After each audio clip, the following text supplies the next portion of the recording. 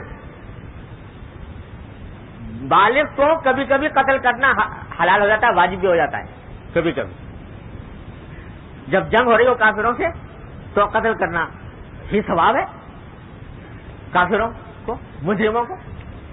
لیکن عین میدان جنگ میں بھی کافروں کے ساتھ جہاد ہو رہا ہے, قتال ہو رہا ہے, اس میں بھی حکم یہ ہے کہ بچے کو قتل کرنا جائز ہے. اور حکم ہے کہ لا تقتلوا ولیدا, کسی بچے کو, نابالغ بچے کو قتل نہ کرنا عین میدان جنگ میں بھی. یہ حکم دیا نبی کریم صلی اللہ علیہ وسلم نے. تو کافر بچے کو بھی حالت جنگ میں بھی قتل کرنا حرام. اور سے جائے کہ مومن بچہ, اور مومن بچہ بھی کون؟ اپنا بیٹا. اپنا بیٹا. جب باپ بیٹے کو قتل کرے یہ اور زیادہ بری بات. اور بیٹا بھی کیسا؟ امنگوں اور مرادوں سے مانگا ہوا, اللہ تبارک و تعالیٰ سے دعائیں کر کر کے طلب کیا ہوا کہ یا اللہ مجھے عطا فرما دے. اور وہ بیٹا کہ جو اب اس قابل ہوا ہے کہ باپ کا ہاتھ بٹا سکے. فلما بلغ معه السعي, ہاتھ بٹانے کے لائق اب ہوا ہے. اب کہتے ہیں کہ مار دو اس کو, گلے پہ چھری پھیرو اس کو, قتل کرو اس کو. کوئی عقل کی بات نظر آتی ہے؟ کوئی معقولیت کی پرچھائی اس حکم میں بظاہر نظر نہیں آتی. لیکن جب حکم آیا پلٹ کر ابراہیم خلیل اللہ علیہ السلام نے پوچھا نہیں کہ یا اللہ اس حکم کے پیچھے مصلحت کیا ہے, حکمت کیا ہے, اور کیا جرم اس بچے نے کیا ہے جس کی سزا اس کو دی جا رہی ہے. کوئی پوچھا نہیں, بلکہ اور الٹا بیٹے کو آزمایا. بیٹے کو آزمایا. کیا پوچھا؟ بیٹے سے کہا کہ کیا بنیا انی ارا فی المنام انی اذبحک فانظر ماذا تری, کہ بیٹا میں نے خواب میں دیکھا ہے کہ میں تم کو ذبح کر رہا ہوں, تو بتاؤ کیا خیال ہے تمہارا. تو بیٹا بھی ابراہیم خلیل اللہ کا بیٹا, اور وہ بیٹا جس کے صلب سے سید الاولین والآخرین صلی اللہ علیہ وسلم تشریف لانے والے, اس نے بھی پلٹ کر یہ نہیں پوچھا کہ ابا جان میرا کیا جرم ہے, میں نے کیا خطا کی ہے, کیوں مجھے قتل کیا جا رہا ہے, کیوں مجھے ذبح کیا جا رہا ہے. ایک ہی جواب تھا کہ یا ابت افعل ما تؤمر، ابا جان جو حکم آپ کو ملا ہے اس کو کر گزریے، قتل کر دیجئے مجھے، ذبح کر ڈالیے مجھ کو، اس لیے کہ اللہ کا حکم ہے، ستجدونی انشاءاللہ من الصابرین، انشاءاللہ مجھے آپ صبر کرنے والوں میں سے پائیں گے۔ یہ جواب دے رہا ہے 12 سال کا بچہ، حالانکہ کہا یہ تھا انہیں کہ میں نے خواب میں دیکھا ہے کہ تمہیں قتل کر رہا ہوں، اور خواب میں کوئی ہم جیسا مولوی ہوتا تو 1000 تعویلیں کرتا کہ خواب میں ہی تو دیکھا ہے، کون سی بیداری میں دیکھا، لیکن بیٹا جانتا تھا کہ انبیاء علیہ السلام کا خواب وہی ہوتا ہے، حکم ہے، اس لیے فرمایا عرض کیا کہ یا ابت افعل ما تؤمر، جو حکم دیا جا رہا ہے کر گزری، ستجدونی انشاءاللہ من الصابرین۔ اللہ تبارک و تعالیٰ کو یہ ادا ایسی پسند آئی، ایسی پسند آئی، واقعی یعنی معراج ہے بندگی، معراج ہے بندگی، کہ لٹا دیا باپ نے بیٹے کو، تو اللہ تعالیٰ کو ایسی پسند آئی کہ ایسے عجیب محبت اور پیار سے اللہ تعالیٰ نے ذکر کیا ہے اس واقعے کا سورہ صافات میں، فلما اسلم وتلہ للجبین، جب دونوں باپ بیٹے ہمارے حکم کے آگے جھک گئے، ہمارے حکم کے آگے جھک گئے، اور باپ نے بیٹے کو پیشانی کے بل لٹا دیا۔ یہ نقشہ کھینچا قرآن نے اس منظر کا کہ باپ کو نے بیٹے کو پیشانی کے بل لٹا دیا۔ یہ ادا بھی بھائی اللہ تعالیٰ کو کہ اس کو خاص طور پر ذکر کیا کہ پیشانی کے بل لٹایا باپ نے، کہ اگر سیدھا لٹائیں تو کیا پتا کہ بیٹے کی صورت دیکھ کر چلتی ہوئی چھری رک نہ جائے کر، ارادے میں تزلزل نہ آ جائے، اس واسطے اس کو پیشانی کا بل الٹا لٹایا تاکہ ارادے میں کوئی تزلزل نہ آئے۔ اور میں کیا کرتا ہوں کہ یہاں جو لفظ استعمال کیا قرآن نے عجیب و غریب، فلما اسلم، اس کا ترجمہ یہ بھی آپ کر سکتے ہیں کہ جب دونوں باپ بیٹے جھک گئے، اور اس کا ترجمہ یہ بھی کر سکتے ہیں کہ جب دونوں باپ بیٹے اسلام لے آئے، جس سے اشارہ اس بات کی طرف ہے کہ اسلام اس کے بغیر مکمل نہیں ہوتا، چھری چلا دی۔ تو اللہ تبارک و تعالیٰ فرماتے ہیں کہ جب تم نے اپنے حصے کا کام کر لیا تو اب میں بھی اپنے حصے کا کام کروں۔ فرمایا نادیناہ یا ابراہیم، آواز دی ہم نے، کیا ابراہیم قد صدقت الرؤیا، تم نے خواب سچا کر دکھایا، خواب تم نے سچا کر دکھایا، آزمائش تمہاری تھی، بہت بڑی آزمائش،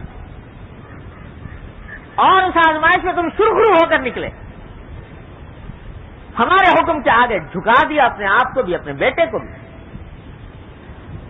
تو اب ہماری قدرت کا تماشا دیکھو، قدرت کا کرشمہ دیکھو۔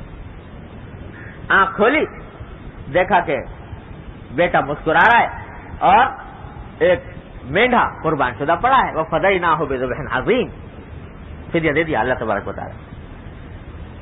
اور یہ ادا بھی اللہ تبارک و تعالیٰ کو ایسی پسند آئی، ایسی پسند آئی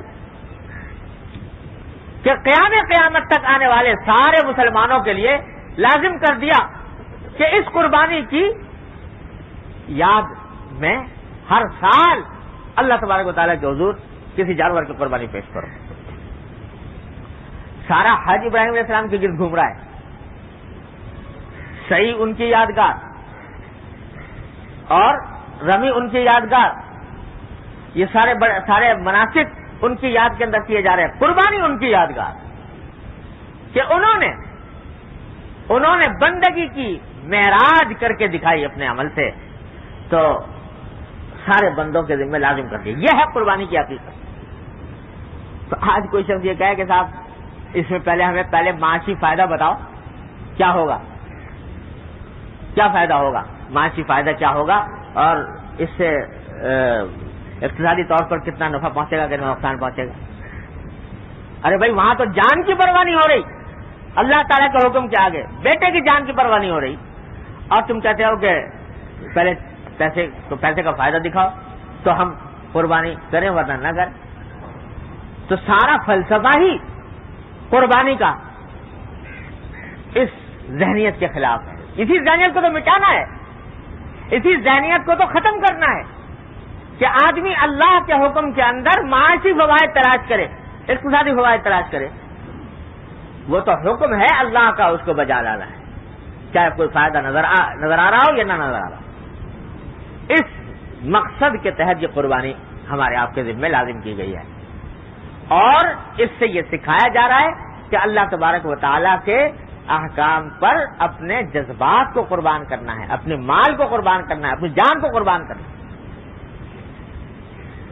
جان دی ہوئی اسی کی تھی. حق تو یہ ہے کہ حق ادا نہ ہوا. حق تو اللہ تبارک و تعالیٰ کے آگے جان دے کر بھی ادا نہیں ہوتا. تو کے بجائے ہم تو سے تھوڑا سا مال مانگ رہے ہیں کہ یہ قربان کر دو ہمارے لیے. یہ جذبہ جب تک انسان کے اندر پیدا نہیں ہوتا، یاد رکھو کبھی انسان بن نہیں سکتا. جب تک اللہ کی اطاعت کا جذبہ پیدا نہ ہو اس وقت تک انسان بن ہی نہیں سکتا. اور یہ دنیا بدعنوانیوں، جرائم، ظلم و ستم کا جہنم بنی رہے گی جب تک کہ انسان اللہ تبارک و تعالیٰ کا فرما بردار بندہ ہو کر زندگی نہ گزارے. اس واسطے یہ قربانی فرض کی گئی ہے. تو بھائی یہ ہے اس قربانی کا پس منظر جو آنے والی ہے انشاءاللہ چند روز کے اندر. اب اللہ تعالیٰ فرماتے ہیں کہ آج ہمیں کوئی عمل اتنا پسند نہیں جتنا اس قربانی کے اندر خون بہانا ہمیں پسند ہے. خون بہاتے ہوئے کہہ دو ان صلاتی و نسکی و محیایا و مماتی للہ رب العالمین.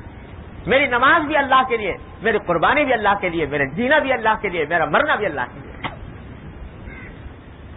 یہی سکھایا جا رہا ہے اس قربانی کے ذریعے. تو اب اس میں اور کچھ حکمت تلاش کرنی نہیں، بس صرف یہ کہ یہ حکم ہے اور نبی کریم سرور دو عالم صلی اللہ علیہ وسلم کی سنت ہے. آپ نے کسی سال قربانی ترک نہیں فرمائی. اور نہ صرف یہ کہ ترک نہیں فرمائی بلکہ ویسے تو آپ کے پاس عام طور سے نصاب زکوٰۃ جمع ہی نہیں ہوتا نبی کریم صلی اللہ علیہ وسلم کو، لیکن اس کے بعد اس کے ہر سال زکوٰۃ، ہر سال قربانی ادا فرمائی.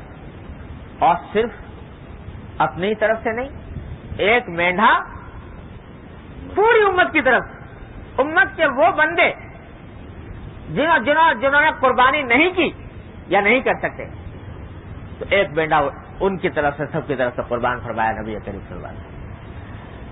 یہ ہے نبی کریم صلی اللہ علیہ وسلم کی رحمت اور رافت اپنی تمام امت کے اوپر، جو قربانی کر کے تشریف لے گئے. تو یہ قربانی اس نیت سے کرنی ہے، اور اس کا ثواب اتنا مقرر کر دیا کہ فرمایا کہ جو جانور قربان کیا جاتا ہے تو جتنے اس کے جسم پر بال ہیں، ہر بال کے عوض ایک نیکی تمہارے نام آیا مال میں لکھتے. گن لو، شمار سے باہر ہیں بال، تو بے شمار نیکیاں اس کے اندر لکھی جا رہی ہیں اس قربانی کے اندر. اس جذبے کے ساتھ بھائی قربانی کرنے کی ضرورت ہے. مسائل معلوم کر لیجئے علماء کرام سے تو کہ بھائی کس کے اوپر واجب ہوتی ہے. جس کے پاس نصاب ہو، زکوٰۃ کا جو نصاب ہوتا ہے آج کل 52.5 تولے چاندی کی قیمت، تو وہ ہو اپنی ضروریات اصلیہ سے زیادہ، اس کے ذمہ قربانی واجب ہے. اور جو بھی صاحب نصاب، صاحب استطاعت ہے، اس پر الگ قربانی واجب. یہ نہیں کہ شوہر نے کر لی تو بیوی کی طرف سے ادا ہو گئی، یا بیوی نے کر لی شوہر کی طرف سے ادا ہو گئی، یا باپ نے کر لی تو بیٹے کی طرف سے ہو گئی. بلکہ ہر بالغ انسان جس طرح اس کے اوپر نماز الگ فرض ہے، روزہ الگ فرض ہے، شوہر کی نماز سے بیوی کی نماز ادا نہیں ہوتی، اسی طرح شوہر کی قربانی سے بیوی کی قربانی نہیں ہوتی، بلکہ ہر ایک کو اپنی استطاعت دیکھنی چاہیے، اس کے حساب سے قربانی ادا کرنی چاہیے. اور اس کے بارے میں مسائل معلوم کر لینے چاہیے کہ بھئی کس کے اوپر واجب ہے، کس کے اوپر اگر کچھ شبہ ہے تو کسی علماء سے پوچھ لیں کہ واجب ہے کہ نہیں. حدیث میں فرمایا نبی کریم صلی اللہ علیہ وسلم نے کہ جس کے پاس گنجائش ہو اور اس کے باوجود وہ قربانی نہ کرے تو فرمایا کہ ہماری عیدگاہ کے پاس بھی نہ آئے وہ. اتنی شدید وعید بیان فرمایا، ہماری عیدگاہ کے پاس بھی نہ آئے وہ شخص جو قربانی نہیں کرتا. اور آج کل ایک غلط فہمی لوگوں میں پھیل گئی ہے، پتہ نہیں کیسے پھیل گئی، لیکن کثرت سے لوگ پوچھتے رہتے ہیں جس سے پتہ چلتا ہے کہ پھیلی ہوئی بہت ہے۔ بعض لوگ یہ کہتے ہیں کہ صاحب ہم نے اپنی طرف سے تو نہیں کی قربانی، لیکن حضور اقدس صلی اللہ علیہ وسلم کی طرف سے کر لی، یا آپ نے کسی مرحوم ماں باپ کی طرف سے کر لی۔ تو اس کا مطلب یہ ہوا کہ واجب تو ادا کیا نہیں اور نفل کر لیا۔ بھائی ایک آدمی کے ذمے ایک قربانی ہے واجب، اس کے بعد اگر کوئی کرنا چاہے نفلی ہے، وہ نفلی اپنی طرف سے کرے کسی اور کی طرف سے کرے، حضور اقدس صلی اللہ علیہ وسلم کی طرف سے کرے، بڑے ثواب کی بات ہے، لیکن اپنی واجب تو کرے نہیں اور کسی اور کی طرف سے کر لے تو ایسا ہے جیسے فرض تو پڑھا نہیں اور نفلیں پڑھے جا رہا ہے۔ تو جس طرح وہ غلط ہے اسی طریقے سے یہ بات بھی غلط ہے، اور ہر ایک کو اپنے واجب کی ادائیگی کی پہلے فکر کرنی چاہیے۔ یہ ہے جناب کچھ تھوڑے بہت اس کے احکام نہ معلوم ہو تو علماء سے معلوم کر لینے چاہیے، لیکن جو اصل بات اس سب کے پیچھے ہے وہ میں نے پہلے عرض کر دی کہ اللہ تبارک و تعالی ہمارے اندر اطاعت کا جذبہ پیدا کرنا چاہتے ہیں، اور اسی کا ایک شعار ہے یہ قربانی، اسی کی ایک علامت ہے یہ قربانی کہ ان صلاتی و نسکی و محیایا و مماتی للہ رب العالمین، للہ رب العالمین۔ ہمارے حضرت کی بات یاد آ گئی، اسی پر ختم کرتا ہوں۔ ہمارے حضرت ڈاکٹر صاحب صلی اللہ تعالیٰ سے فرمایا کرتے تھے، اللہ تعالیٰ کے درجات بلند فرمایا، فرماتے تھے بھائی دیکھو صبح کو جب اٹھو اور دن شروع کرنے والے ہو تو فجر کی نماز کے بعد ایک مرتبہ اپنے دل میں یہ ارادہ کر لو، نیت کر لو، کیا کہ آج کے دن جو کام کروں گا اللہ کے لیے کروں گا۔ ان صلاتی و نسکی و محیایا و مماتی للہ رب العالمین۔ کیا مانا کہ عبادت کروں گا تو اللہ کے لیے کروں گا، روزی کماؤں گا تو اللہ کے لیے کماؤں گا، یعنی اس لیے کماؤں گا کہ اللہ نے مجھے اس کا حکم دیا ہے، میرے ذمہ کچھ حقوق واجب کیے ہیں، ان حقوق کی ادائیگی کے لیے کماؤں گا۔ کھانا کھاؤں گا تو اللہ کے لیے کھاؤں گا، اس واسطے کہ اللہ تبارک و تعالیٰ نے نفس کا حق رکھا ہے، اس نفس کا حق ادا کرنے کے لیے کھاؤں گا۔ غرض جو کام کروں گا اللہ کی رضا کی خاطر کروں گا، اللہ کے حکم کی تعمیل میں کروں گا، محمد سرکار دو عالم صلی اللہ علیہ وسلم کی سنت کی اتباع میں کروں گا۔ یہ نیت کر لو صبح کو، کہتے سارے اعمال کے بارے میں یہ نیت کر ڈالو، ہر کام